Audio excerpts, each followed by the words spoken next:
All right, class, bowel elimination. Normal bowel elimination. That's right. We already went over number one. Now we're going to go over number two. Guys, today we're talking about poo-poo, talking about going to the bathroom. Number two, or we call in the medical field, defecating. Please remember always we go over the anatomy, physiology first.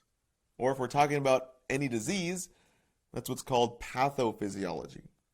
So let's go over basic bowel elimination, or basically your GI tract. So for your normal GI tract, it starts at number one, your mouth. Whether you're eating a cheeseburger or taking a shot after your final exam, everything that we digest goes through your mouth. That's where digestion starts. The saliva in your mouth actually starts digestion of anything that you eat or even drink. So it goes into our mouth, down our number two, the esophagus. This is what's called our food hole.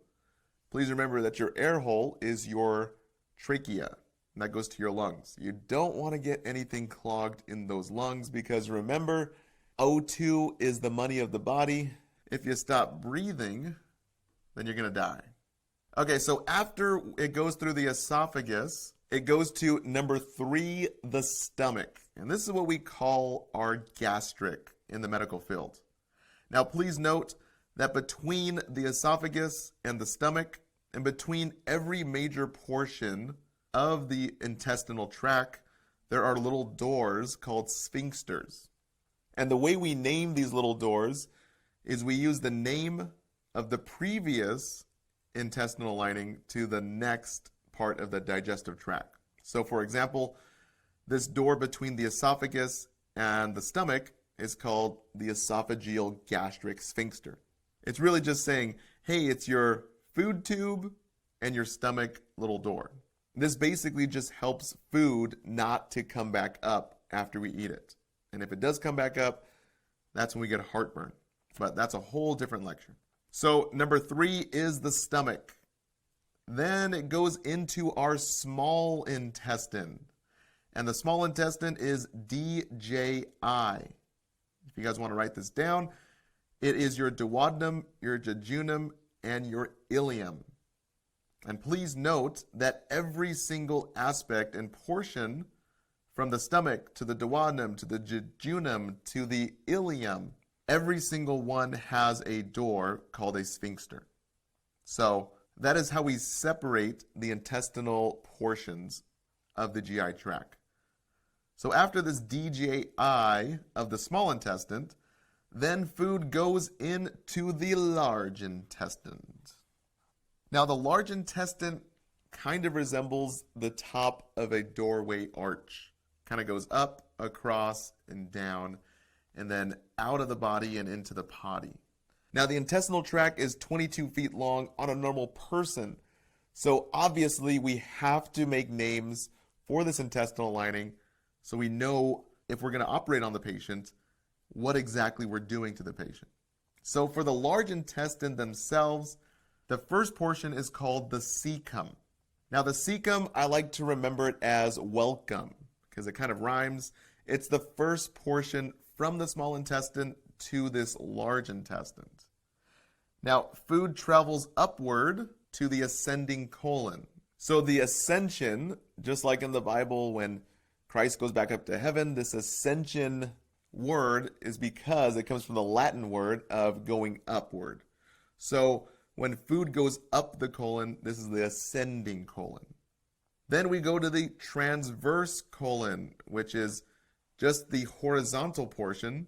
And just think about it like you're transferring schools. When you go from one school to another, you're just making a transfer, right? So this is what's happening to food. We're transferring it or transversing it. That's how I remember the transverse colon. Now after that, we have the descending colon. Because remember, whatever goes up must come down. So the descending colon leads to the sigmoid colon. And the sigmoid colon is the last portion before we go to the rectum. And the rectum goes to the last sphincter, called the anus, and you probably called your siblings that when you were younger. But please just remember that the anus is just a sphincter, or basically a door, that helps keep you from going potty. So if you guys have to go number 2 and you're really squeezing tight to make sure you don't poop your pants, you can thank your sphincter, and that's the main one is the anus. So one thing to note about the sigmoid, to remember that the sigmoid is toward the end of the large intestine. So the way I like to remember the sigmoid is like saying see ya.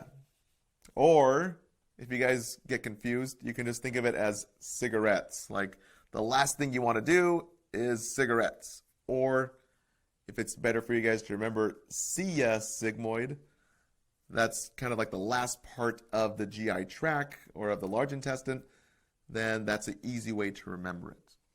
So really, the only thing to kind of really memorize here is the cecum, which is welcome, and the sigmoid, the last portion of the large intestine. And one last thing to mention here is there's this little tail thing that is hanging off the cecum, and this is known as your appendix. Now, appendix, it always gets a bad rap because people think of it as appendicitis and patients go into surgery. But really, the appendix is just an overgrowth from your large intestine. And some scientists and doctors even believe that we don't even need an appendix. So that's why commonly it's taken out, just like your tonsils in the back of your throat are taken out. Doctors believe they did serve a purpose when we were developing, but as we grow older, your body does not utilize them anymore. All right, class, so now that we've gone through the anatomy physiology of pretty much the entire GI tract, the 3 essentials that you need to know about this plumbing system is number 1, fluids, H2O, or basically water. Number 2 is fiber, usually fruits and vegetables and whole grains. And number 3 is ambulation. And I say this because your entire GI tract, your gastrointestinal tract, pretty much works like a conveyor belt at the airport. If you guys have ever gone to the airport and picked up your luggage at this conveyor belt keeps on moving and moving around in a circle, and you have no control over it usually. Now, inside your GI tract, this conveyor belt system is called peristalsis, or basically movement of the smooth muscles inside of your GI tract. Now, what helps this movement is water.